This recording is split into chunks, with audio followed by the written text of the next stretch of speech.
Բարի երեկո եւ բարի գալուստ հայկական ժամանակ տաղավարում զրուցելու եմ կանայք եւ գլոբալ անվտանգային ճարտարապետությունը մտակենտրոնի ավագ փորձագետ Էլեն Հոխիկյանի հետ։ Բարև ձեզ Տիկին Հոխիկյան։ Բարի երեկո։ Տիկին Հոխիկյան, ընդհանուր առմամբ սկսենք նրանից, որ նախընտրական թոհու բոհը կարծես թե սկսվել է, ինչ տպավորություն ունեք դուք եւ ինչպես եք գնահատում այս գործընթացները, հատկապես հաշվի առնելով հակակոռուպցիոնի վերջին բացահայտումները, կարծես թե ըստ էության ուժերը այսպես ոչ ավանդական ճանապարհն են ընտրել ընտրապայքարի։ Իրենց համար թերևս ավանդական։ Եթե հետ նայենք, թե նախկինում էլի նույն միջոցներով ինչպես էին նրանք Հայաստանի Հանրապետության քաղաքացիների ձայնը գնում եւ այդպիսով իշխանություն ապահովում իրենց համար, ինչու եմ ասում իրենց համար, որովհետեւ նույն Սամվել Կարապետյանը կամ առնվազն նրա եղբայրը հին իշխանությունների մաս է կազմել, նույն Գագիկ Ծառուկյանը ժամանակին նույնպես հին իշխանությունների մաս է կազմել, Ռոբերտ Քոչարյանի մասին կարծում եմ նույնիսկ խոսելն ավելորդ է այդ տեսանկյունից Հայաստանի Հանրապետության նախագահ է եղել, որի երկու ընտրություններն էլ վիճարկվել են առնվազն։ Այնպես որ եթե այս դիտանկյունից ենք նայում, պետք է արձանագրել, որ նրանք ընդհանրապես վերադարձել են այն գործիքներին, որոնց ծանոթ են, քանի որ նրանք երբևէ Հայաստանի Հանրապետության քաղաքացու հետ ոչ շփվելու կամք եւ ցանկություն են ունեցել, ոչ էլ երբևէ հասկացել են Հայաստանի Հանրապետության քաղաքացուն։ Ուզում եմ հիշեցնել Ռոբերտ Քոչարյանի վերջերս արված հայտարարություններից մեկը առայն, որ նրան առանձնապես մեծ հաճույք չի պատճառում շրջելը եւ մարդկանց հետ հանդիպելը, բայց դե դա ռեյտինգների վրա լավ է ազդում, այդ իսկ պատճառով ստիպված է, հենց եթե չեմ սխալվում, հենց ստիպված է բառնել նա օգտագործեց։ Այնպես որ անցել են հին, այսպես իրենց հին մեթոդներին։ Հատկանշական է նաև, որ ուժեղ Հայաստան, մի շարք տարբեր այլ անվանումներով Հայաստաններ եւ այլն, նրանց հույսը փաստացի ստացվում է, որ փողով Հայաստանի Հանրապետության քաղաքացիներին գնելու մեջ է ընդամենը։ Այսինքն նրանք հույս չունեն, որ Հայաստանի Հանրապետության քաղաքացիները կամովի գնալու են իրենց ձայն տան, այդ իսկ պատճառով կենտրոնացել են նաև հենց ունեցվածքի, փողի եւ այլնի նարատիվների վրա, ինչպես նաեւ այդ միջոցները հնարավորինս այդ միջոցներով հնարավորինս Հայաստանի Հանրապետության քաղաքացիներին շահագրգռելու վրա։ Այսինքն ուժեղ ասելով նկատի ունեին հենց գումարը, ուժեղ ասելով եւ հարուստի նկատի ունեն ավելի շատ։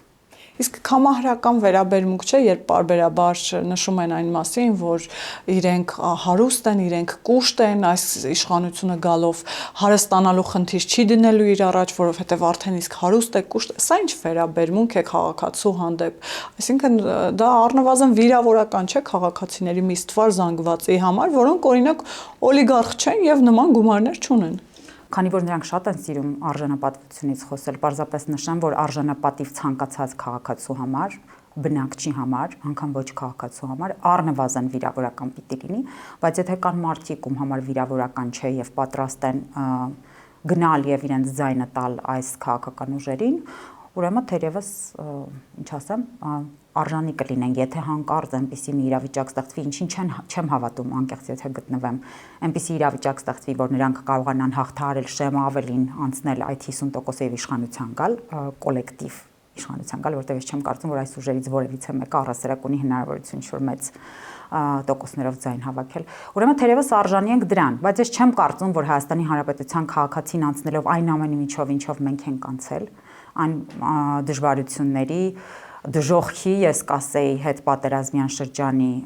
բավականին ծանր իրավիճակը այլ կերպ չեմ էլ կարող բնութագրել, ես չեմ կարծում, որ նրանք էլի ցանկանում են հետ վերադառնալ այն ամենին, ինչ ունեցել ենք նախկինում։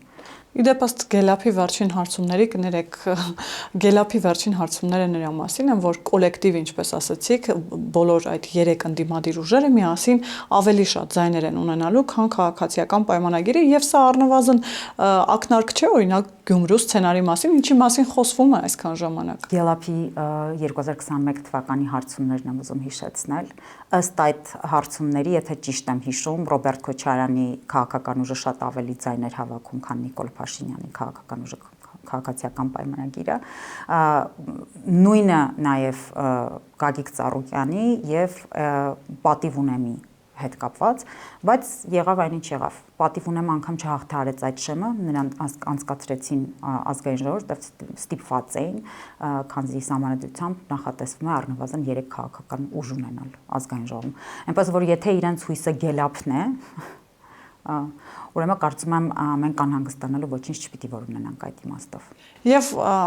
փակենք այս հարցով արդեն այս ընտրակաշառքների, այսպես ասած, թեման, ընդհանուր առմամբ հակակոռուպցիոնի այս բացահայտումները արդյոք կարող են հիմք դառնալ, որպեսզի այս ուժը արդեն օրենքի ուժով դուրս դրվի ընտրական process-ներից, եւ նաեւ հատուկ կուզենամ խոսենք, արդյոք ընդունելի է կամ այդ մոտեցումը,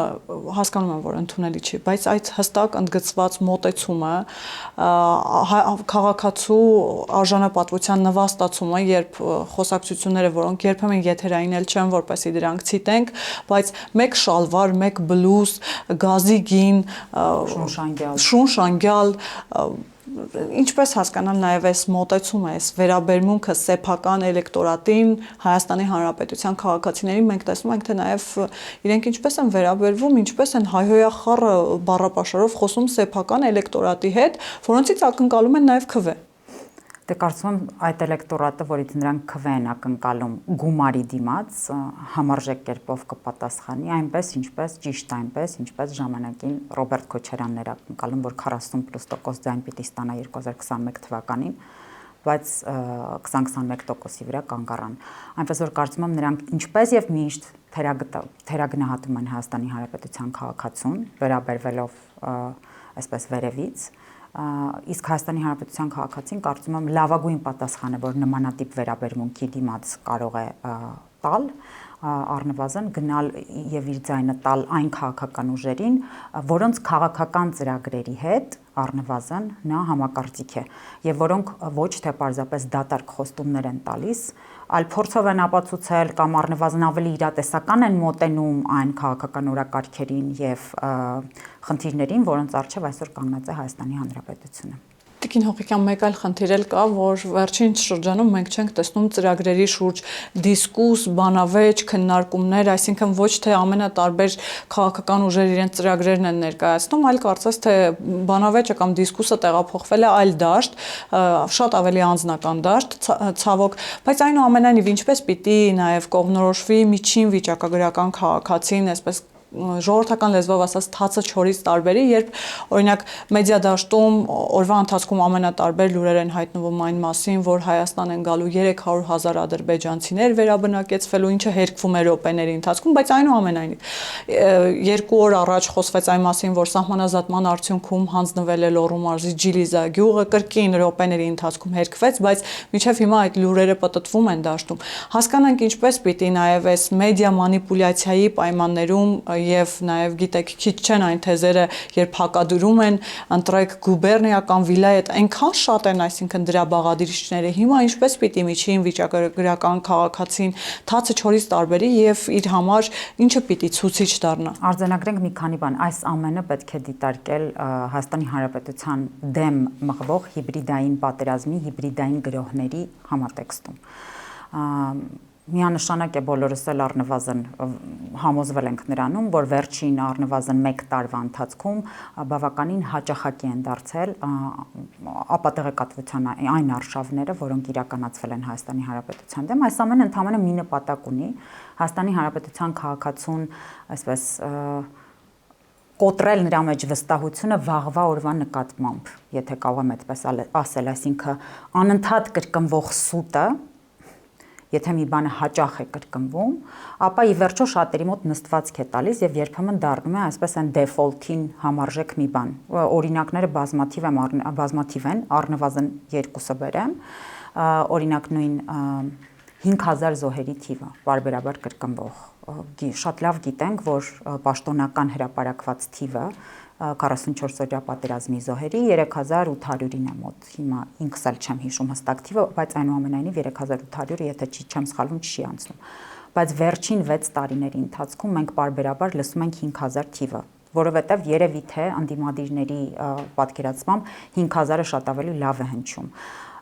Սա առնվազն կարծում եմ պիտի վիրավորական լիներ, եթե ավելին չասեմ Հայաստանի Հանրապետության քաղաքացիների համար, որովհետև գիտեք, այդ 1200 կյանքերը պարզապես թիվ չեն, այսինքն սրանք մարդիկ են, ովքեր նրանք ոնց որ այս մարդկանց թաղում են կամ սպանում են, որպեսզի իրենց մոտ իրենց առնվազն թվաբանությունը շատ ավելի լավ հնչի։ Բայց շատերը ցավոք սրտի կրկնում են այդ նույն 5000-ը, որովհետև պարբերաբար լսել են։ Նմանատիպ դեպքեր էլի շատ են, թեկուզ նույն ձեր անդրադարձը եղավ, հա, 300,000 ադրբեջանցիների վերաբնակեցման։ Այս թիվն էլ վերջերս պարբերաբար լսում ենք, թեպետ եւ դա պարբերաբար հերքվել է, ապացուցահեն կերպով է հերքվել, այսինքն չկա որևիցե ապացույց, որը առնվազն այս ուղղությամբ մեզ կտանի, բայց այնուամենայնիվ այդ թիվը այսպես պարբերաբար եւ անընդհատ հրապարակ է նետվում տարատեսակ լրատվամիջոցների կողմից եւ իդեպ հայկական ցավը նրանում է, որ հենց հայկական լրատվամիջոցների կողմից է դա արվում։ Չգիտեմ որտեղ են մշակվում այս տեխնոլոգիաները, ում մետադիչկաներն են կոպիտ ասած օգտագործվում նմանատիպ տեխնոլոգիաների համար, բայց այնուամենայնիվ փորձը ցույց է տալիս, որ մի բանը երբ շատ է կրկնվում, սովորաբար բավականին զբաղված կյանքով ապրող քաղաքացիների համար դժվար է հետևել ավելի մանրամասն հերքումներին, մանրամասներին, փորձել գտնել առասարակ ավելի շատ տեղեկատվություն, որը որ կամ կապացուցի կամ կհերքի տվյալ լուրը, նրանց մոտ դա պարզապես դառնում է default, այսինքն լսելով անընդհատ լսելով շատերի մոտ դա ճշմարտությանը համարժեք կամ ճշմարտությանը հավասար մի բան է դառնում։ Ինչ պետք է արվի, որպեսզի հնարավորինս սրան դեմ կարողանանք առնել։ Նախ Հայաստանի Հանրապետության իշխանությունները համապատասխան քայլեր պիտի ձեռնարկեն արագ արձագանքման, շատ դեպքերում նաև կանխարգելման։ Նույն Մոլդովան այս իմաստով բավականին լավ փորձ ունի, որը կարծում եմ վստահաբար ուսումնասիրել են, գիտեմ, որ նաև մենք օգնություն ենք խնդրել Եվրամիությունից հենց նմանատիպ արշավների դեմ պայքարելու համատեքստում, այնպես որ պետք է օգտագործել բոլոր այն գործիքակազմերը, որոնք որ հաջողություն են բերել առնվազն նախորդ փորձերում, վստահաբար կլինեն նոր դեպքեր, որովհետև ինքը հիբրիդային գործիքակազմը զարգացող, այսինքն տեղում կանգնած ծառած ինչ որ մի բան չէ, կոնստրուկտ չէ, ինքը զարգանում է, վստահ եմ կլինեն նոր բաներ, որոնց հետ կապված տեղում անհրաժեշտ կլինի ինչ որ նոր քայլերի կամ նոր մարտավարությունների մշակման, բայց միևնույն ժամանակ արդեն իսկ եղած փորձը գոնե ապատեղեկատվության մասով պետք է իրականացնել։ Իսկ ինչով է պայմանավորված, որ քանի որ խոսեցիք այն մասին, որ Եվրամիությունից աջակցություն են խնդրել եւ այդ իմաստով նաեւ Եվրամիության աջակցությունն է եղել, քաղաքացիական, այսպես ասած, նախաձեռնություն է եկել Հայաստան, բայց մենք տեսնում ենք, թե ընդդիմությունը ինչ կատաղի պայքար է տանում այդ առաքելության դեմ, նրանց որակելով որպես ընտրակեղծարարներ, երբեմն ասում են սա արտաքին միջամտություն է, հետո ինչ որ Եվրամիության ներկայացուցիչներ են եւ նաեւ Եվրամիության քաղաքական համայնքի գագաթնաժողով է կրկին ընդդիմադիր որոշ շրջանակներ, այդ թվում նաև հայակվե միավորումը նամակով դիմում է եւ ասում է վերանայեք ձեր մասնակցությունը, որովհետեւ սա անհավասար պայմաններ է ստեղծում, դուք գալու եք Հայաստանում հայտարարություններ անեք ի նպաստ քաղաքացիական պայմանագրի եւ Նիկոլ Փաշինյանի։ Ինչպես հասկանալ այս աղմուկը նաև Եվրամիության շուրջ ստեղծված։ Հերթով փորձեմ Իդեպ ներողություն եմ խնդրում, նույն ուժերը խոսում են, որ իրենք գալով Եվրամիության հետ հարաբերությունները կարգավորելու են վիզային ռեժիմն են ազատականացնելու։ Փորձեմ հերթով հարցերին պատասխանել, որտեղ հարցերը շատ էին, առնվազն գանք նրանից, թե ինչու է նմանատիպ աղմուկ բարձրացել։ Դուք նշում եք ընդդիմադիր մամուլ։ Եթե արդեն իսկ ունենք ֆիքսված, որ մամուլը ոչ թե փորձում է օբյեկտիվ լինել, արդեն իսկ ինչ որտեղ դիրքավորվել է ընդդիմադիր դաշտում մասնավորապես, ինչ ունենք ընդդիմադիր դաշտում։ Առնվազն 3 կուսակցությունները, որոնց մասին պարբերաբար խոսվում է, մենք էլ քիչ առաջ անդրադարձանք, արեցինք, նրանք պրոռուսական դիրքավորում ունեն, միշտ են ունեցել, որևիցե նոր բան չեմ ասում, փաստացիել կարող ենք նայել նույն Սամվել Կարապետյանի դեպքով, ում ունեցվածքի առյուծի բաժին Ռուսաստանի Դաշնությունում է, ինչը նշանակում է նրա նկատմամբ հստակ լծակներ կան Ռուսաստանի Դաշնությունում։ Ռոբերտ Քոչարյանի մասով առհասարակ կասկած չկա, նա միշտ ընդգծել է, որ Ռուսաստանի շահերը իր համար շատ դեպքերում ավելի բարձր են, քան Հայաստանի Հանրապետության շահերը։ Գագիկ Ծառուկյանն էլ պարբերաբար եթե իր հարցազրույցները նայենք, իր այսպես տարատեսակ հարցերի պատասխանները նայենք եւ այլն, ֆիքսում է, որ Ռուսաստանի հետ հարաբերությունները խիստ կարեւոր են, ելի կարծում եմ պայմանավորված բիզնես շահով։ Հիմա եթե սա հաշվի ենք առնում, իսկ մամուլն էլ ընդդիմադիր է, շատ դեպքերում սպասարկում է այս 3 ուժերից որևիցե մեկին կամ գուցե բոլորին միաժամանակ, բնական է, որ նրանց ձեռնտու չպիտի լինի, որ որևիցե մեկը կլինի դա Եվրամիությունը, թե կլինի մեկ այլ ինչ որ մարմնից ուղարկված օգնություն, որը պիտի թույլ չտա իրենց առնվազն, հա, անել այնինչ իրենք ցանկանում են այստեղ անել, Հայաստանի Հանրապետության քաղաքացիների ձայնը գնել, ապատեղեկատվության արշավներ անել այդ ամենի համար որևիցե կերպ չպատժվել եւ չխոչընդոտվի առհասարակ իրենց գործունեությունը այս ոլորտում, բնական է, որ պիտի աղմուկ բարձրացնեն։ Սա խանգարող հանգամանք է, որը իրենց աշխատանքը բարդացնելու է։ Սա մեկ։ Ինչու հենց Եվրամիության նկատմամբ, այսինքն ինչու են նշում, որ սա Եվրամիության մասով ներգործություն է Հայաստանի Հանրապետության ներքին գործերին։ Ես էլ հարց տամ, իսկ ինչու նմանատիպ արձագանք չենք լսում այն դեպքերում, երբ որ Ռուսաստանի Դաշնությունից տարատեսակ ամենատարբեր կալիբրի քաղաքական գործիչներ, ամենաբարձրից ամենացածր, վերլուծաբաններ, հաղորդավարներ, չգիտեմ, ամենատարբեր հանրային ֆիգուրներ հայտարարություններ են անում Հայաստանի Հանրապետության ներքին գործերին վերաբերվող։ Ինչու այս նույն լրագրողները նույն կերպ չեն վրդովում, որ սա առնվազն Հայաստանի Հանրապետության ներքին գործերին միջամտություն է։ Եվ ի դեպ նույն շրջանակները ընդդիմադիր որևէ կերպ չքննադատեցին Վլադիմիր Պուտինի հայտնի հայտարարությունը ռուսամետ ուժերի հետ կապված եւ նաեւ իր սեփական քաղաքացու հետ կապված, որը ըստ Վլադիմիր Պուտինի կամ նրա ցանկությամբ արձանագրում ենք, որ այստեղ օբյեկտիվության մասին խոսք չկա։ Նրանք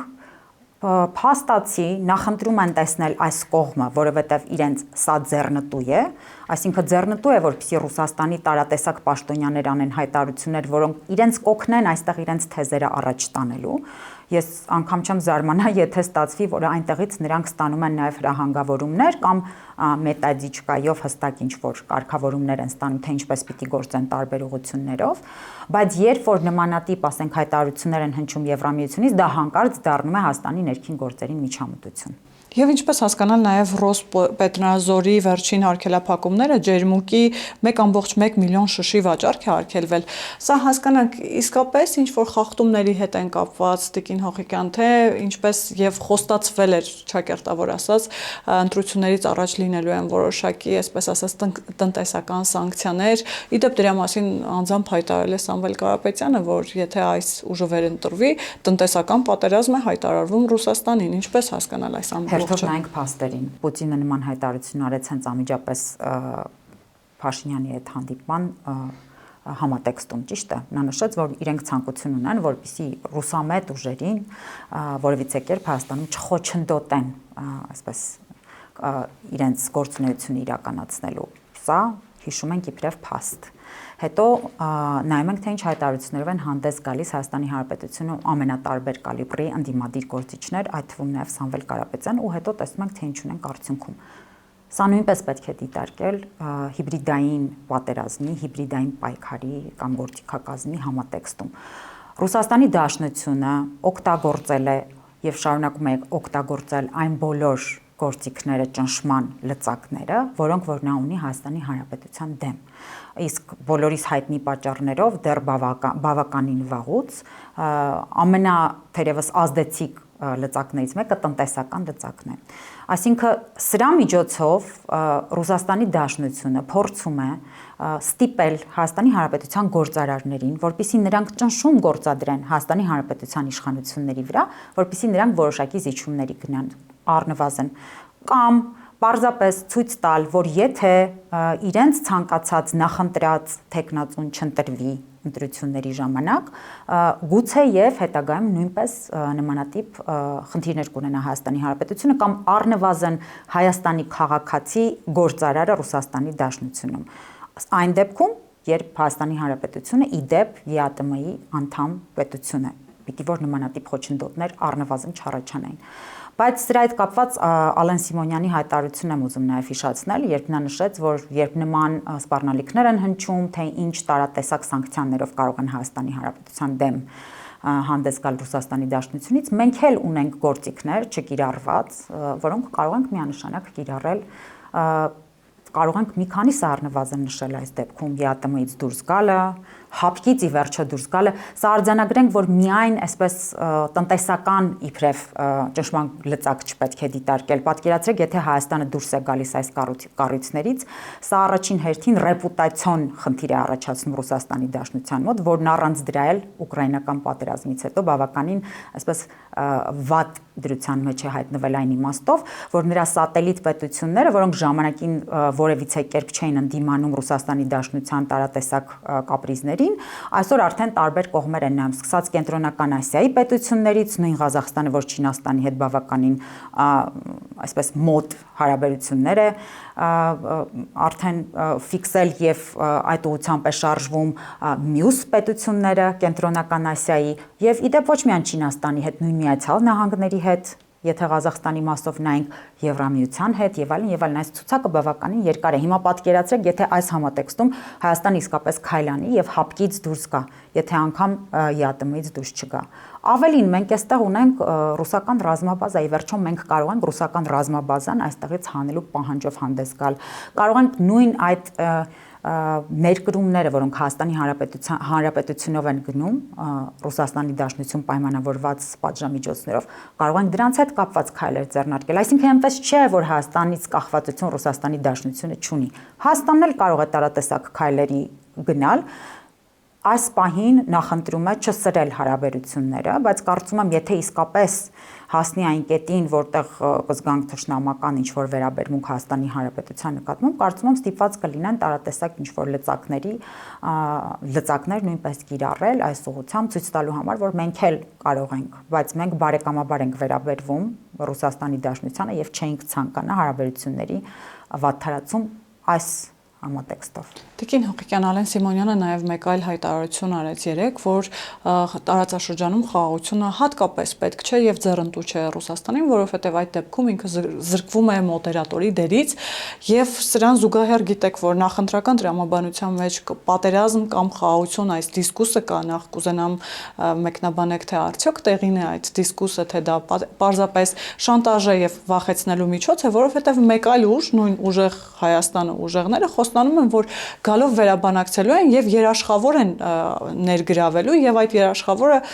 էլի նույն Ռուսաստանն է եւ կամ Չինաստանն է, այսինքն ինչպես հասկանալ։ Մի կողմից Ալեն Սիմոնյանը հայտարարում է, որ Ռուսաստանին պետք չէ խաղաղություն, մյուս կողմից այս ուժերը հայտարարում են, որ գալու են խաղաղության արդեն գոյություն ունեցող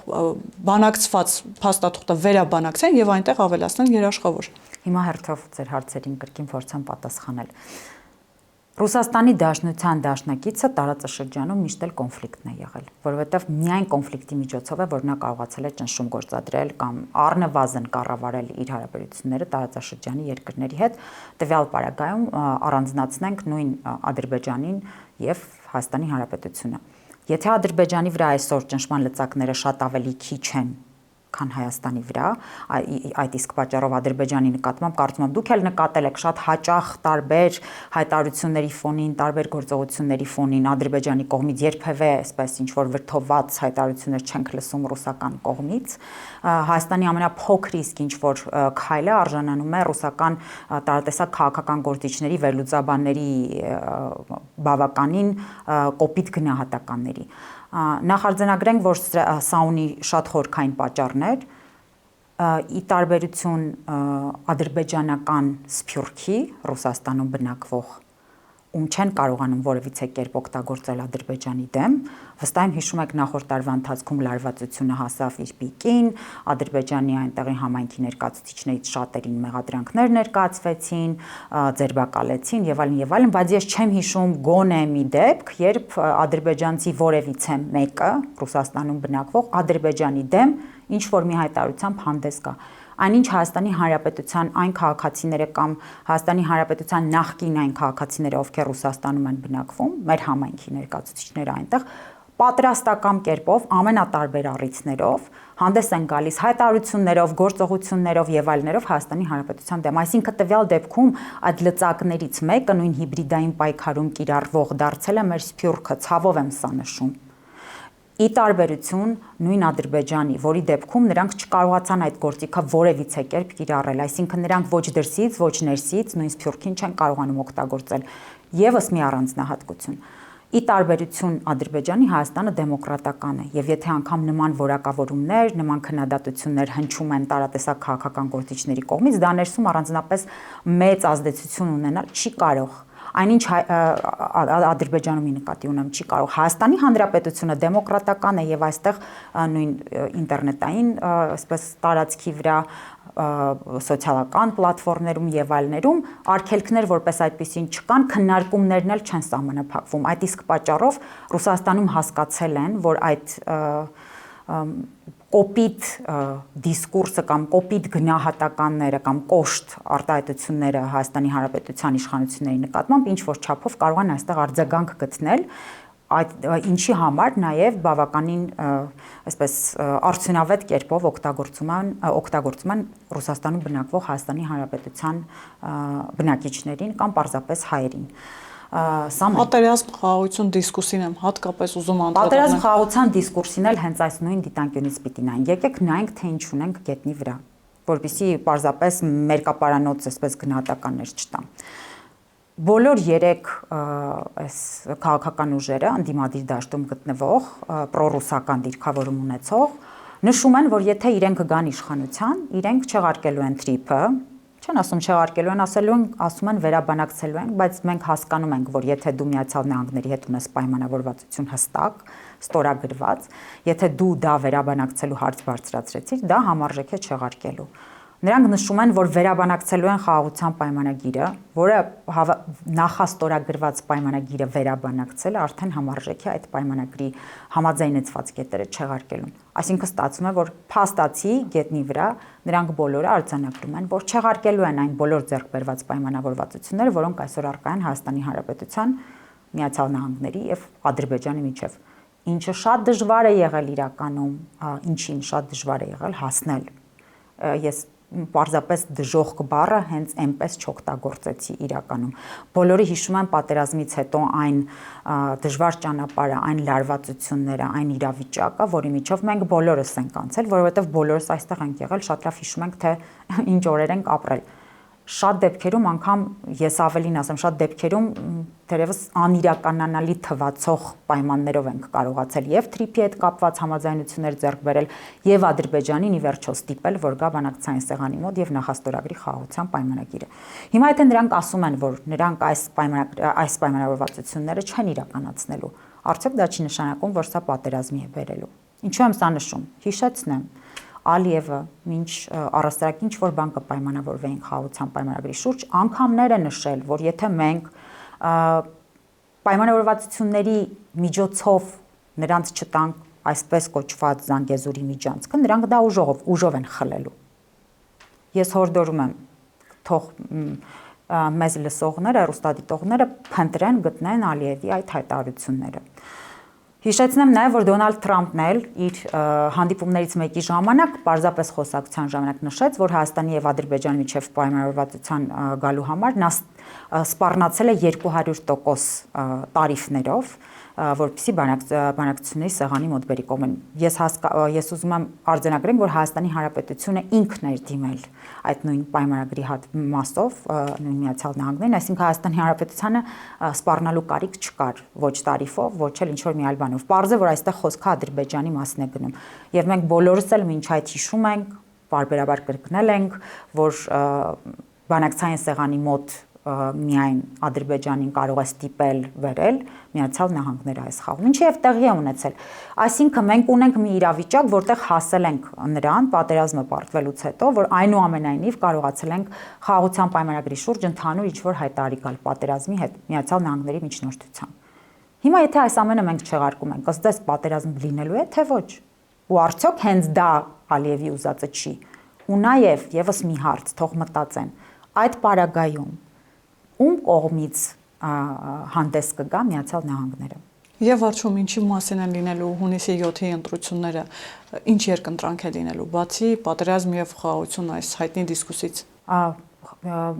Ժողովրդավարություն, թե կրկին հետ ենք վերադառնում նախկին մեր վարքու բարքին, ավտորիտար կարգերին եւ նույն օլիգարխիկ համակարգին։ Սա է։ Շնորհակալ եմ Տիկին Հողիկյան։ Շնորհակալ։ Հիշեցնեմ, որ զրուցակիցս կանայք եւ գլոբալ անվտանգային ճարտարապետությունը մտակենտրոնի ավագ փորձագետ Էլեն Հողիկյանն էր։ Կհանդիպենք։